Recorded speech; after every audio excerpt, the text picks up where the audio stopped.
good pick. I'm not really sure if this Cho is going to be the side lane, or is it going to be the tanks? I mean, maybe we'll get a better idea. We'll get a better idea, yeah. Once we check out the second part of the ban phase, because Burmese Ghouls, they've done their homework. They're getting rid of the Lo Yi, because again, we've seen some really nasty plays come out of Sana here, who was able to get his hands on Lo Yi and just, you know, teleport them right into brushes, catching their opponents off guard in very awkward angles. Man, think about it. The diversion to a Blazing Duet. Oh boy. That's the school bus entering your neighborhood, then just taking everything down in their path. Oh boy, that's more like a monster truck more than it is a school bus at that point. But let's have a look. It looks like it's going to be the Kaja for the side of RSG. They want some extra reassurance that that if they try to go with those picks with the Natalia, that finisher, that she doesn't get locked down, and also the Claude as well, so he can't take his battle mirror image back.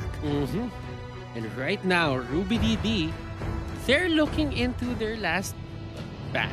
And I'm thinking maybe they're planning to ban out side laners or an off laner right here. I kind of think...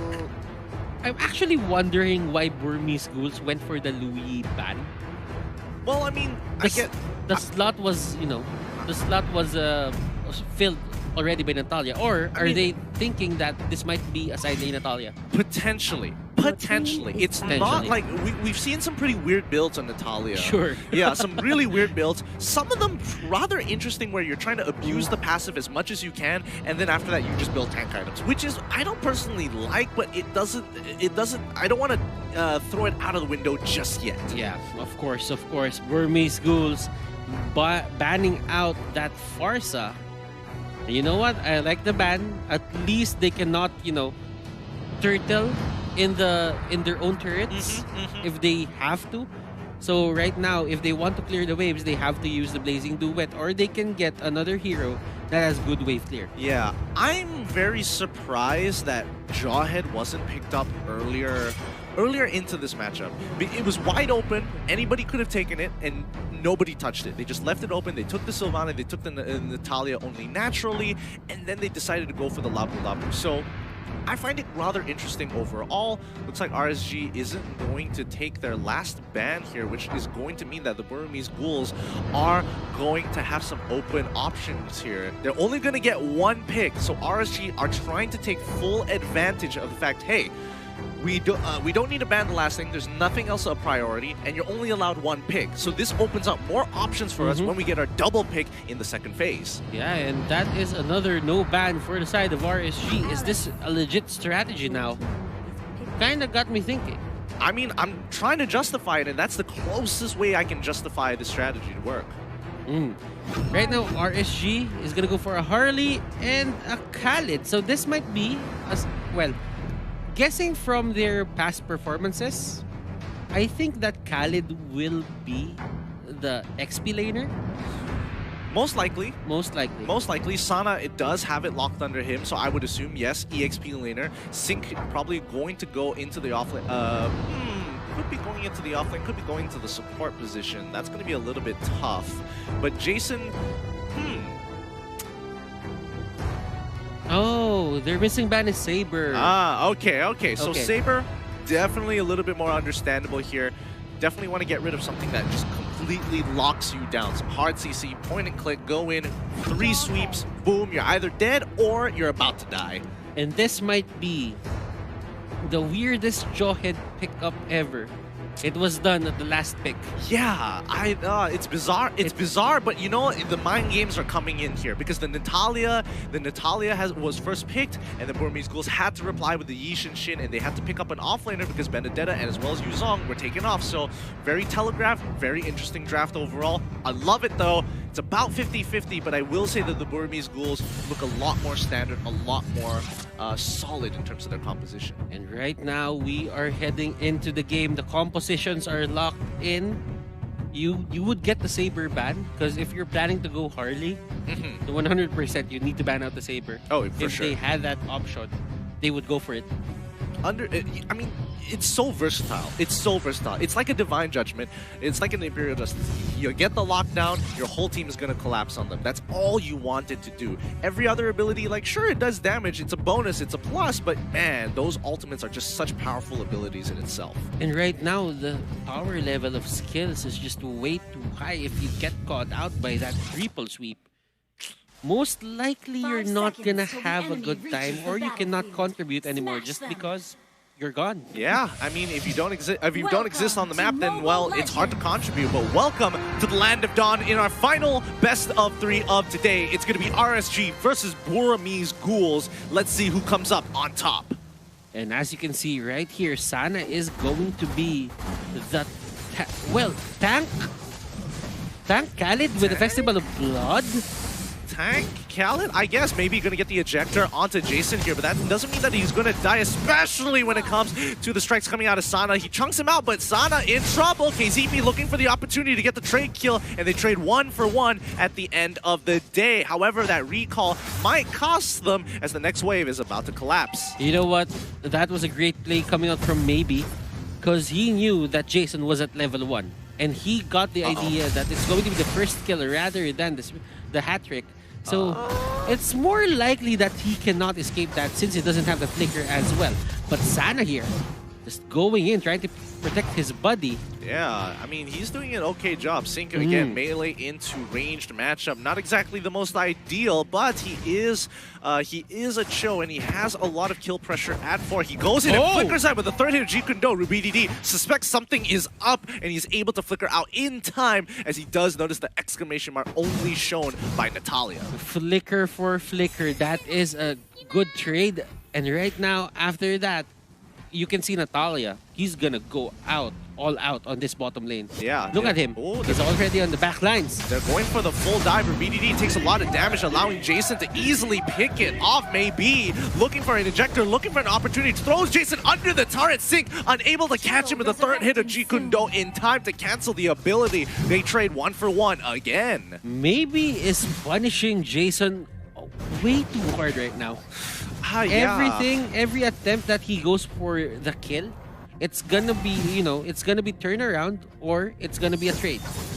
Yeah, it's not looking the best for oh no, Sana's gonna get caught off. D, he was able to wait in the brush just in time, but now the Sandstorm Guardian trying to protect himself. Sana gonna get a little bit of damage on through, and yes, he makes it through. 1 for 1. D now under the microscope of LY4. KZP is nearby, but he doesn't want to get executed. Ooh boy, both of these teams, really going at it. It's a 2 for 1 trade in favor of the Burmese Ghouls. Energy shields going down here bit by bit, and they even bring Ace, so this might be the first turret down for the game. Look at this, all the damage output that's coming out from these players. It only takes them to 1/4 HP, and they're probably planning to just break it right now. And once again, they're making the play down on mid side. However, bottom side is getting dove, and that's going to be Sync, who's taking... No, was it Sync? No, he manages to get out without losing too much. However, the rest of the team of the Burmese Ghouls net themselves the first turret of the game. And maybe here... He gets hit by the weight of the dragon, but he's able to flicker on out. Ace still on the chase. Sana gets hit by literally everything. Oh no, when you don't have that much mobility, there's only so much you can do. Ace on the chase, I love it. It rhymes. It's got a good ring. It's kind of a good ring, but you know what? Just seeing the Burmese Ghouls play like this, I mean, they're using all their ultimates to escape. They're not really letting letting their guard down. Absolutely. They just want to survive as long as possible so that they can keep the pressure on the heroes here onto the side of RSG. But LY4 getting caught up by the Imperial Justice, but there is a Purify, and here comes D with a Lapu Lapu. One more hit, KPZ actually survives. Yeah, KZP manages to survive after all of that, and it looks like D just, the senses in him just told him, yeah, I could trade 1 for 1, but instead, I'm just gonna, Brave Warrior out of there, don't need to do this. RubyDD has got a great push down on bot side. Mid lane needs to be cleared. It's too much of a risk. You know what? A lot of TCs are happening in the Philippines. I just called him KPZ. Yeah, For me, like, it's more natural. Only From natural. all the PZs wait. in the Philippines. Oh, hold on here. Sync is going to get locked down by the Imperial Justice with a bait coming in from RubyDD, while D as well as Ace on towards the top side here, getting pretty hard chunked out. Sana missing the huge ult there. It would have landed, but the flicker was necessary coming out of D. And nice usage there of the flicker. Didn't really hold back on it. He knew that if he got caught, he would go down. Yeah, it's just making sure that you're utilizing your battle spells. But D is doing a really good job, really showcasing what Lapu Lapu was made out of. He can do so much in a lane, and his scaling has just been so good. Ace here, having the best time, 1-0-2. Nobody has ever touched him yet or took him down in any sense. But you know, for the side of RSG, even Sync is forced to use the flicker, and they're really going at it on these turrets. Yeah, I mean, just the objective gameplay coming out of the Burmese Ghouls is looking really clean. That 3K ahead, RubyDD takes quite a bit of damage from the Blazing Duet. Oh no, forces the flicker, and the Deadly Magic is going to secure that kill. Jason comes out ahead. However, they still aren't evening out on that score. Sana gets ejected up and gets hit by the Unstoppable Force, but it's not really going to pressure anything other than zone him out from mid-tier 1. Yeah, Burmese Ghouls here. They're not really contesting the farm here of LY4 directly. They're trying to deal with it indirectly. What they're trying to do right now is to just make his map smaller. But Sync here getting caught out, and that is it for him. Lapu Silvana, where do you go to? Yeah, especially when you don't have it. Oh, Sensom coming out of Sana. Is he able with the Festival of Blood as well? Ooh, manages to survive and get that kill onto Ace. They are trading 1-for-1 again. KZB looking for the execute, but maybe he had his finger on the ejector, ready to throw KZB over under towards Kid's side. This game is action-packed, ladies and gentlemen. As you've noticed, we were still explaining stuff, and one fight was happening onto the mid lane already. That's how aggressive these teams are. Yeah, they are just looking to trade left, right, and center, from towers to from objectives to kills. Now, looking at it, going back to what I was saying earlier, it seems to me that they're not really, you know, contesting the farm of the Claude directly. They're doing it indirectly. They're trying to make his map smaller, but he still gets caught out by that Unstoppable Force. Although no ejector. Yeah, no ejector there, mainly because he did use it, because he uses Purify in time. Oh, but now Y4 comes in hard with the Blazing Duet. He takes one with him, but 3 members are already down from the side of RSG. Jason is incapable of doing anything. RubyDD gets a fat stun there onto 2 members on the side of RSG. What a play! Burmese Ghouls not holding back on their punches. They're making them suffer here. And Sync, where are you going? That is going to be Imperial Justice, and you cannot Shunpo out of that. No, you cannot, but he did use the Way of the Dragon just a little bit too late. The amount of CC coming out of the Burmese Ghouls is kind of ridiculous. It's hard to move around. And as you can see here, RubyDD and Kid going for the push. These are 2 mages, mind you. They're not really the best heroes to push with, but they made it happen there. ZP actually is gonna go and try to initiate, but you know what? He doesn't have enough damage. Yeah, he really doesn't. I mean, he chunks him out and maybe does go down, but at the end of the day, you are losing a lot of that gold. You are making your net worth get reduced every single time you die. And you can see in the gold differential, it is a 6K gold differential in favor of the Burmese Ghouls. Now, Burmese Ghouls, they need to make the most out of this. They should be mindful of what the Claude is doing right now. The Claude has only 1 death on his belt. So that means he's been farming for quite a good amount of time now. For a large amount of time. And not to mention that he did take the Avarice as well, which I found pretty interesting, especially since he went into towards the offlane side and was just looking to get as much gold as possible off of those free hits in that melee to ranged matchup.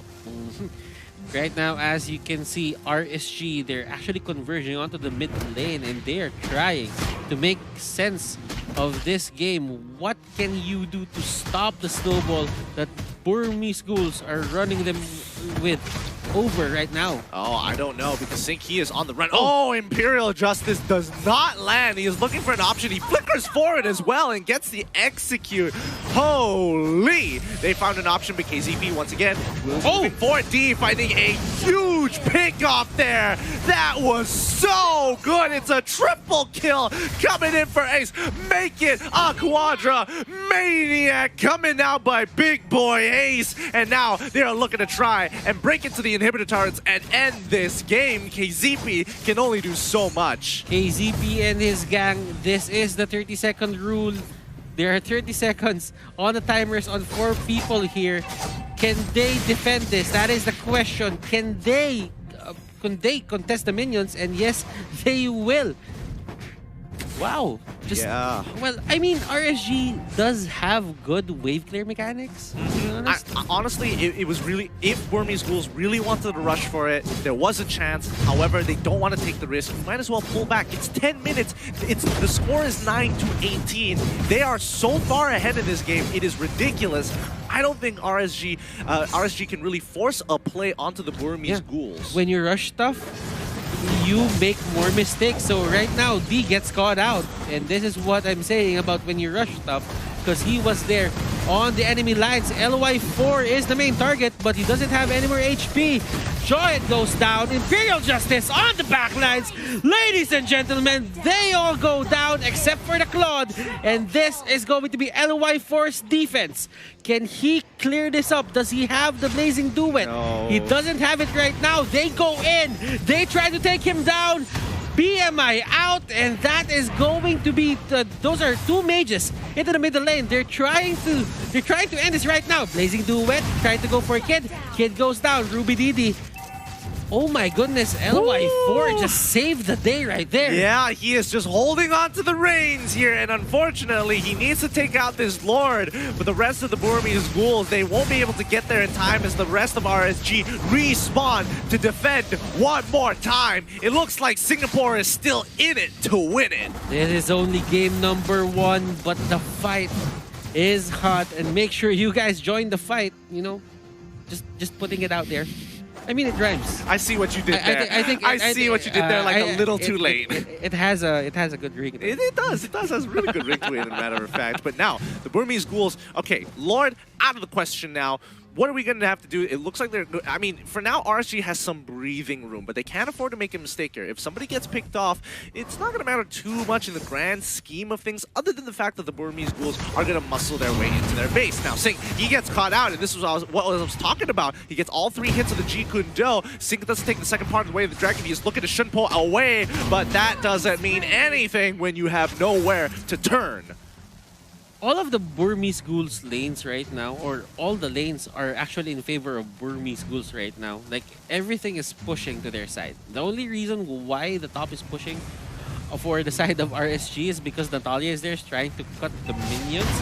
But will he make it in time? That is the question. Burmese Ghouls just ended it right there. They knew that the Natalia was up top. They punished that well. Yeah, it was a checkmate. It was no go back situation, especially after that pick on to Sync. They were a man down. They just knew they had to muscle on in, try to clear the wave. We'll pick off another guy, wait for the next one. We'll pick off another guy, and there wouldn't be enough time to protect the base at that point in time. Yeah, and Jason right here talking to his teammates, just, you know, trying to re-strategize, trying to get themselves back up. And